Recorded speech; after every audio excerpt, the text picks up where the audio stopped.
Good morning. This is these are some notes on transformations, part one. This is rigid motion. And transformation is moving an object.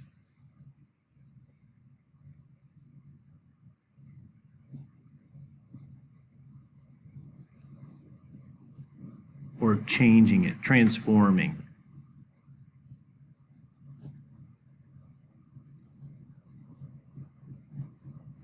Now, rigid means remains congruent. So however you move the object, it remains congruent. There are four transformations, but three of them are rigid. They are translate, rotate, and reflect. Now, translate is slide. So translate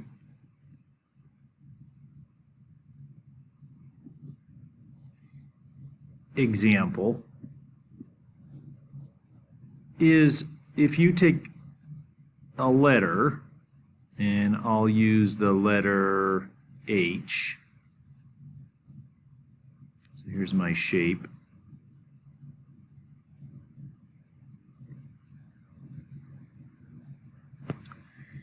And this is a translate example. So translate means to slide. So I can take this object and let's say I start at this point here and I slide it this direction. Okay, so this point is slid in this direction. And let's say it slides this far. So that would mean this image slides this direction this far. All right, well, what would that look like? Well, this corner and this corner are the same, so I would go something like this. Now, oops, I need to draw the same object.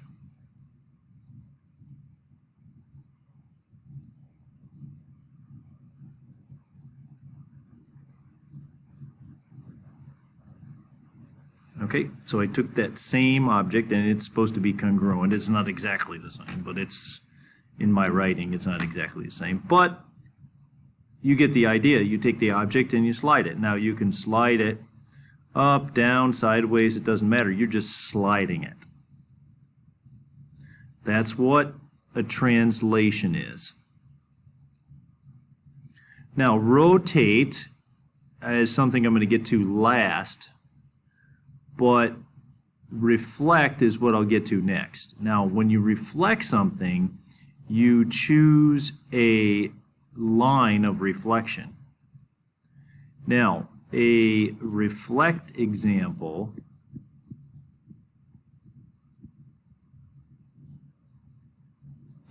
would be something like this. So I'm going to use the same letter H. Okay, so I'm going to choose a line of reflection that is, let's say, horizontal.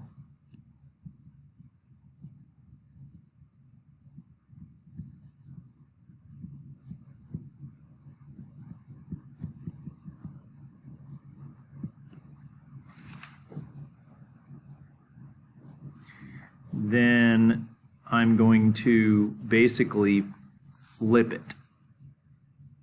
All right, so each point that you see is going to be the same distance across the line. So this point here is going to be here. It's reflected over the line. This point here is going to be down here. See? This point here is here. Now this point is here. All right, this point is here. And we're going to draw the same shape, you see.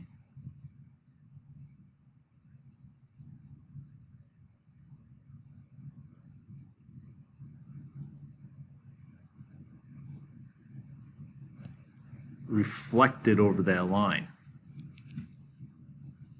Now the line of reflection can move. So you can have another letter, maybe E.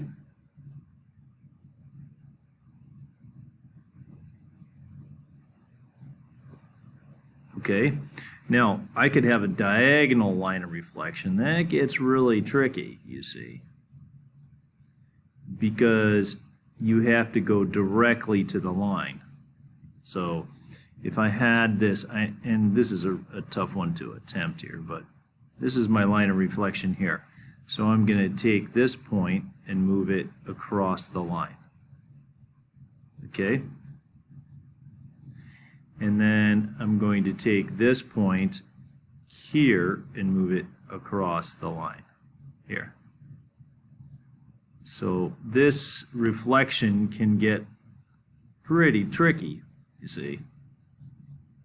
Well, let's attempt it. Let's see what happens. Okay, so let's see. This line, we got this point going across, okay? This point going across, all right? And then we'll do this point, all right? And then we'll do this point.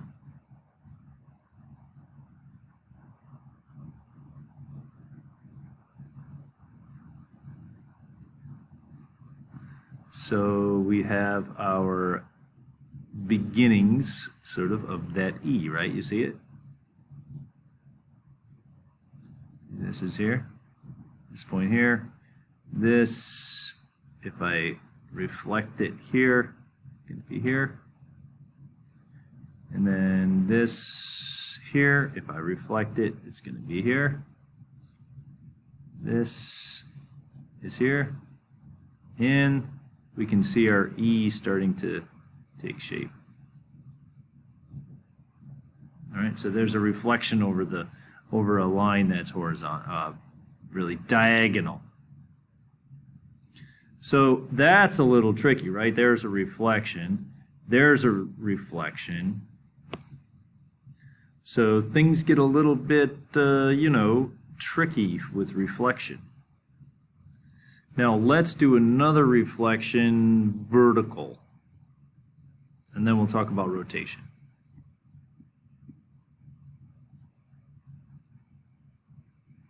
So we'll do a vertical reflection.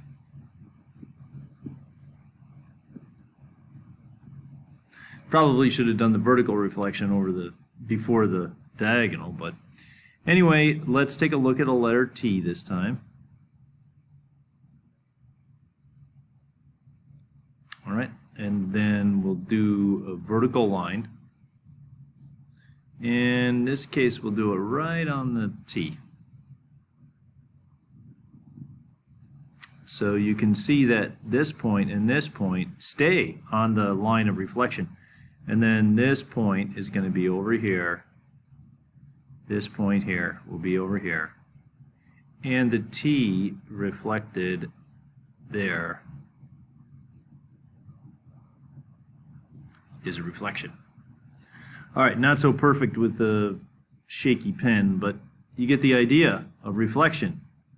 Okay, now rotation is when you take a shape and move it around a circle where your point of rotation is the center of that circle. So, for example, if I have the T, okay, and I want to rotate it, let's say on this point, okay, on the T, and I want to rotate it 90 degrees, okay, and this is the point of rotation on the object, and let's say the center of the circle is here. So here's your line of rotation, and then 90 degrees would be here. Here's your 90 degrees.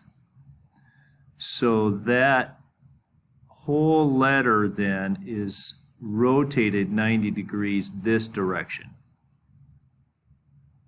Now there's a much better video that shows that here. So I thought I'd show that. Rotation is the hardest one, but here's the video.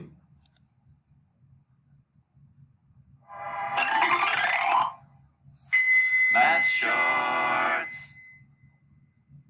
Rotation describes how an object turns around a point. It's used to describe the movement of geometric shapes. For example, if you tack up only one corner of a rectangular sign, what's going to happen? The sign swings down. It has a rotation around the tack, but geometrically, it's the same shape.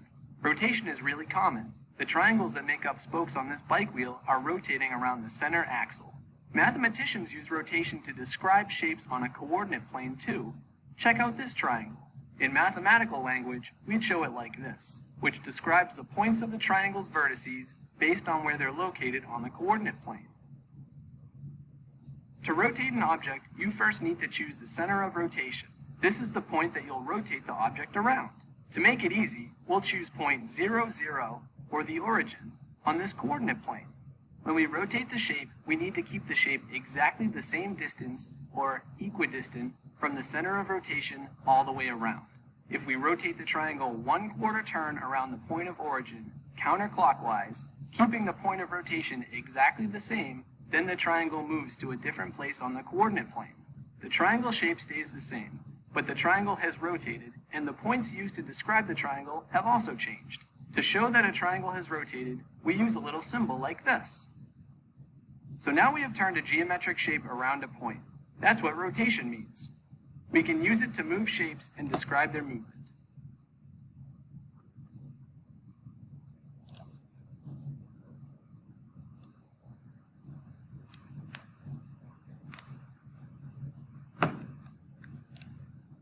Okay, so that was rotation. So to transform an object, going back to transform an object, you can translate it, or we call that sliding it, which we just move it. We can move it up, down, sideways. It's really the easiest one there. Now, another thing we can do is reflect it. Now, when we reflect an object, we have a line of reflection.